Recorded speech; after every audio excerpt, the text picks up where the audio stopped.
Hello students, in today's class we are going to learn about viral vectors with emphasis on Phage lambda and M13 vector. So coming to the structure of Bacteriophage lambda, it is basically a phage that infects bacteria. Coming to its structure, it consists of a head, a tail and a tail fiber and tail fins. The head is basically icosahedron in structure, which means that it is 20-sided and it encloses the genetic material, which is in the form of DNA. The tail consists of a central tube that is covered by a highly contractile sheet.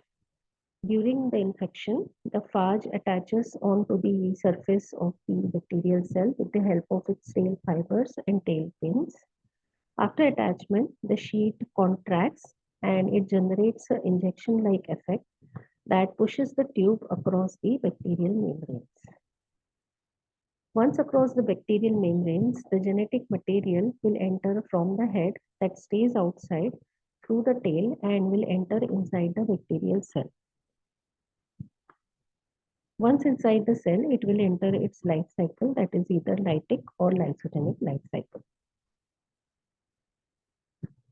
So the genome of the bacteriophage lambda DNA is about 48.5 kilobase pairs in length, and it is linear double-stranded molecule with the ends, which is consisting of 12 base pairs single strands. These single strands are present at either end of the genetic material. These ends are complementary in sequence and they are capable of hybridizing with each other. They are basically known as cross-side or cohesive ends. After entering into the bacterial cell, the phage genome circularizes by hybridizing at the cos site and then it will begin its life cycle. Within the genome, we can see various genes, which, for example, the head, the tail protein genes, as well as the DNA replication and the lysis function genes, which are all required for the lytic life cycle. And then we also have genes for recombination or attenuation, which are also required for the lysogenic life cycle. Now coming to the life cycle, it will begin by adsorption of the phage particles with the help of the tail fibers and tail fins onto the surface of the bacterial cell. Then the phage genome will enter inside the bacterial cell. Once inside the bacterial cell, it will undergo circularization process by hybridizing at the cos site. And then the nicks that are remaining after hybridization are sealed with the help of enzyme ligase. Then in lysogenic cycle, it undergoes a recombination reaction wherein the AD sequence is involved. So the complementary sequence is present in, or the homologous sequence is present in the viral as well as the bacterial genome, and hence at the AD sequence recombination reaction will occur that will lead to integration of the viral DNA into the host gene.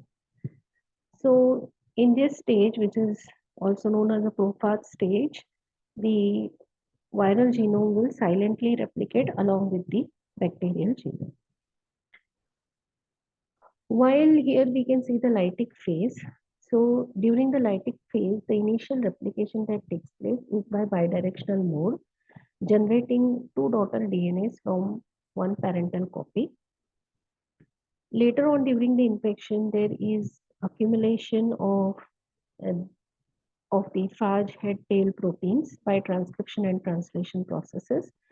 And as these viral proteins are being accumulated, more and more amount of the phage DNA is then required to complete the life cycle.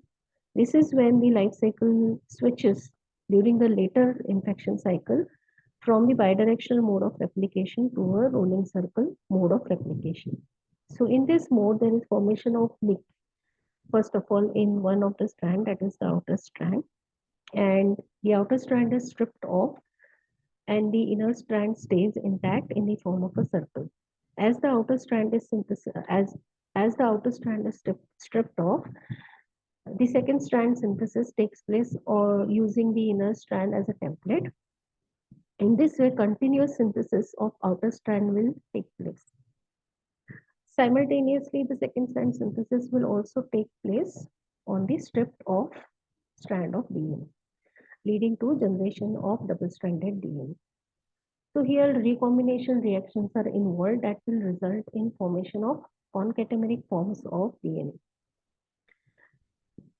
Then later during the infection, the packaging will take place where starting from one cause site, the phage DNA will begin to enter inside the head. So it will enter the head, and after the second cause site is reached, cleavage reaction takes place at the second cause site, ensuring only one unit of the DNA will enter inside the phage head, which is also the capacity of the phage head, that is the size of the genome. Later during the infection, the lytic enzymes are also overexpressed that will bring about lysis of the cell membrane, and release of the mature phage particles will take place.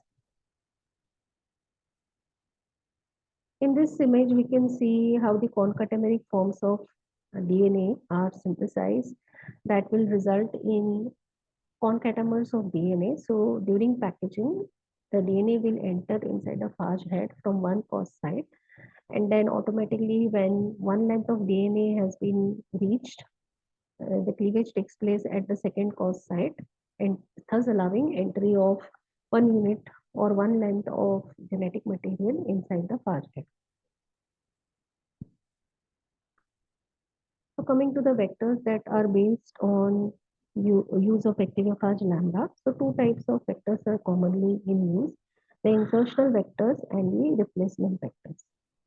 There are limitations with the use of insertional vectors because here what we are doing is we find a suitable restriction enzyme within the viral genome and we insert our foreign DNA at that location. Since there is a limit to the phage head, so the capacity of the genome is 48.5 kilobase pairs. So it cannot take too much more than the capacity that can be accommodated into the phage head. So it can take about 5% more genome. So that is about 2.5 kilobase pairs of the foreign DNA fragment can be accommodated if we are making use of insertional vectors. So rather replacement vectors were later proposed, and in this what is done is the non-essential genes that are not required for the lytic life cycle were basically removed by standard molecular biology methods. This typically included those that are required for the recombination or the immunity function, and these were replaced with our foreign gene or target gene. Now, packaging reaction will lead to packing of the recombinant phage particles, resulting in formation of recombinant transducing particles. These, when infect the second host, will lead to entry of the recombinant phage DNA into the host cell, which will then recombine or integrate into the host genome, depending on the homology between the DNA that has entered from the first host into the second host. This will lead to formation of transformed bacterial cell. So these points are written over here for your reference about insertional and replacement vectors. So while making use of include phage lambda vectors, there were 2 points which were to be considered. First of all, to increase the capacity of the phage genome so that more and more foreign DNA can be accommodated. This was done by the method that we just discussed, that is by making use of replacement vectors. And second issue was to devise a method for positively selecting recombinant clones. So we basically wanted to devise a method for screening as well so that the process becomes easier. So what was being done was basically we made use of a strain of E. coli for the infection that was already lysogenic for Phage P2. Means that it was already having Phage P2 in a prophage state within the E. coli strain. Now, The Phage lambda is unable to infect such E. coli strains, and it is known to be sensitive to P2 infection, which basically means that the Phage lambda is unable to infect such strains which are already having infection with Phage P2. And this is because of two gene products which are present in the Phage lambda genome, that is the red gene and the GAM gene. The GAM gene is also having other functions, that is, it is required for the normal switch of the replication in Bacteriophage lambda from the bidirectional mode of replication to the rolling circle mode of replication. So the GAM negative phage particles do form plaques, but this is dependent on the other methods of recombination, that is the REC and the RED system. So the RED system is also a recombination system that is encoded by the Phage lambda genome itself, while the REC system is a recombination system that is encoded by the bacterial host cell. Okay. So if there is a mutation in both the genes, that is GAM and the RED genes, so if we have a GAM negative and a RED negative Phage, then they are totally dependent on the third mechanism that makes use of the third system, that is the REC mediated recombination system, which is encoded by the host cell. So with this, they are able to form some forms of concatenameric DNA. However, the rate of lysis is quite less in this case, because the rate of assembly of mature phage particles is quite less, and this leads to generation of very small plaques, or you can say that not very strong plaques, unless we make some kind of modifications, that is cloning of a particular sequence which is known as the Chi sequence, that encodes or stands for crossover hotspot instigator. So these sites, when cloned into the Phage genome, by making use of the third system, that is the REC plus system, these are able to form concatenameric forms of DNA at a very high rate, even in absence of the GAM and the RED genes. So at the same time, the GAM negative and the RED negative Phage is able to infect the E. coli strain that is already lysogenic for Phage P2. So the idea here is to basically make recombinants by making use of sites such that after the recombination reaction, the Phage particles will become deficient in GAM and the RED genes. And so the recombinants will be able to infect the E. coli strain, which is already lysogenic for Phage P2, which will rather the wild type strain in which the GAM and the RED are not mutated, they will not be able to infect the E. coli strain already lysogenic for Phage P2. So in this way, if we are making use of these two genes for the cloning experiment, or these two locations or restriction enzymes within these two genes for the cloning purpose, then if we have a recombinant, then the recombinant will be able to infect these E. coli strains. So this gives us a method for screening or selectively isolating those that are only recombinant. So here you can see the plaque assay as compared to the bacterial colonies. So whenever we make use of plasmid vectors, we have bacterial colonies that have picked up the plasmid. They will have the particular antibiotic resistant genes, and so we have formation of colonies on Petri plates. While when we make use of Phage particles, instead of colonies, what we develop is known as plaques. So plaques are basically formed when there is a repeated lysis of the bacterial cells, and because of lysis, we have a formation of a clear zone, which are known as plaques. So here we are basically making use of higher amount of E. coli or the host cells while limiting amount of plaque particles, viral particles are being used. And so one plaque will basically represent one infectious particles or one viral particles. And by repeated lytic cycle, we will be able to see these plaques that is formed by clearing or lysis of the bacterial cell.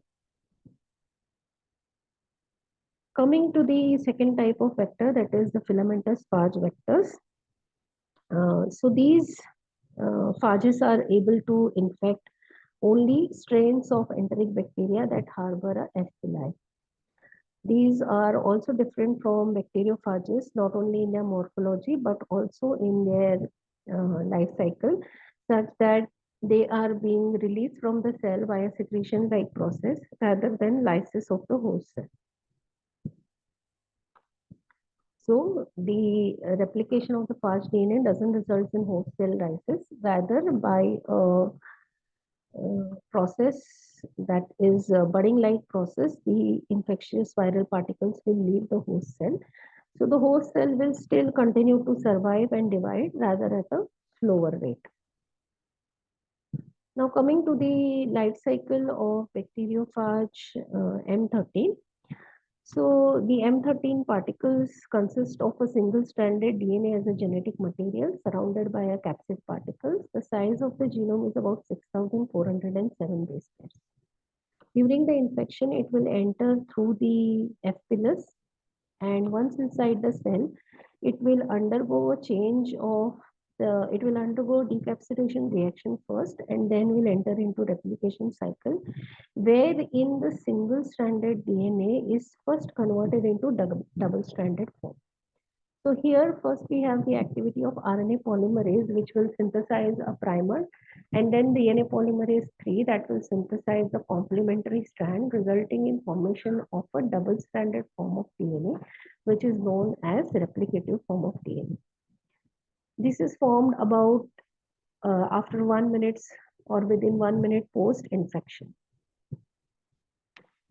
Now later during the infection, the mode of replication changes, and replicative form will enter into a form of replication, which is known as rolling circle mode of replication. Now here again we have first nick formation in one of the strands with the activity of gene 2 protein. After nick formation, the inner strand will basically act as a template, and you have synthesis of the outer strand of DNA, resulting in single-stranded DNA. So here we have activity of another protein, which is known as the gene 5 protein, that immediately binds to the single-stranded DNA as it is synthesized, shifting the synthesis from double-stranded form of DNA to single-stranded form of DNA.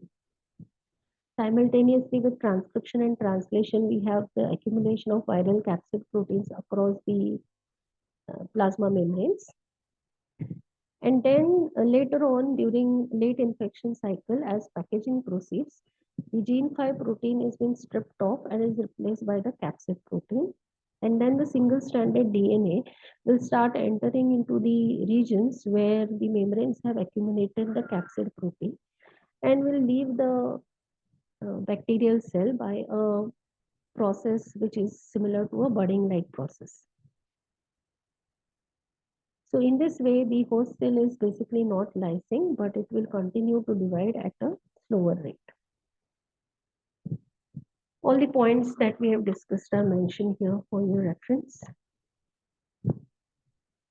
Then coming to the applications of single-stranded vectors, that is why to make use of these kind of vectors that have single-stranded DNA as the genetic material.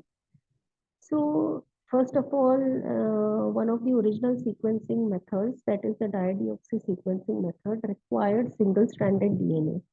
So initially what people used to do is they used to separate the two strands of DNA and run it on the gel, and then chop off or cut the piece containing one of the strand, and then purify the DNA from that cut piece of the agarose gel.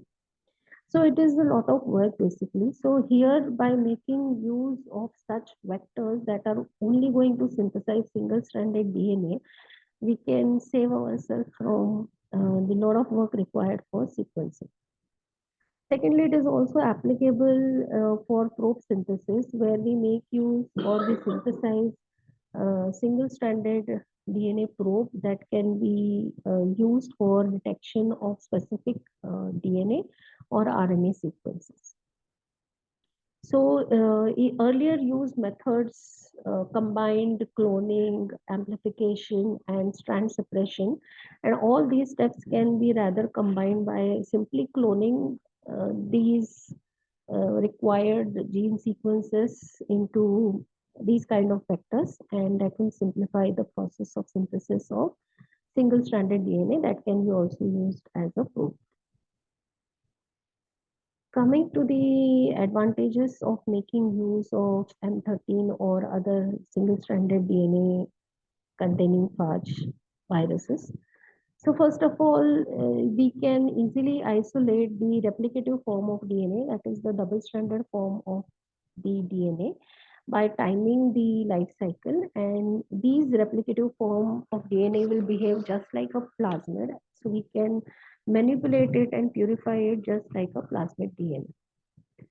Then the replicative form of the DNA as well as the single stranded form of DNA both are capable of transfecting the competent E. coli cells in order to obtain plaques or infected colonies. Also, there is no formal limit or packaging constraints on the amount of DNA that can be packaged into the viral head. So, people have been successfully able to clone about DNA sequences that are about 6 times the length of the M13 DNA. So, M13 DNA is approximately 6,500 base pairs. So, 6 times of that would be around 38 kilobase pairs can be easily packaged into the gene. Now, while developing some filamentous phage viruses, it was very difficult to initially do cloning with the wild type viruses because they had limited number of unique restriction sites that could be used. Only 2 restriction sites were available, such as ASU1 and AVA1 in case of wild type M13. So basically, 2 types of modifications were done in order to improve the vector. First of all, the E. coli regulatory region that encode for the beta galactosidase gene was cloned into the vector. So this allowed for blue-white screening. And second type of modification was cloning of the polylinker region upstream of the beta galactosidase gene, which provided with the multiple cloning site and choice of different restriction endonucleases that can be used for cloning purposes. So that's it about Bacteriophage, Lambda, and M13 cloning virus. Thank you very much, and kindly like, share, and subscribe if you like the content.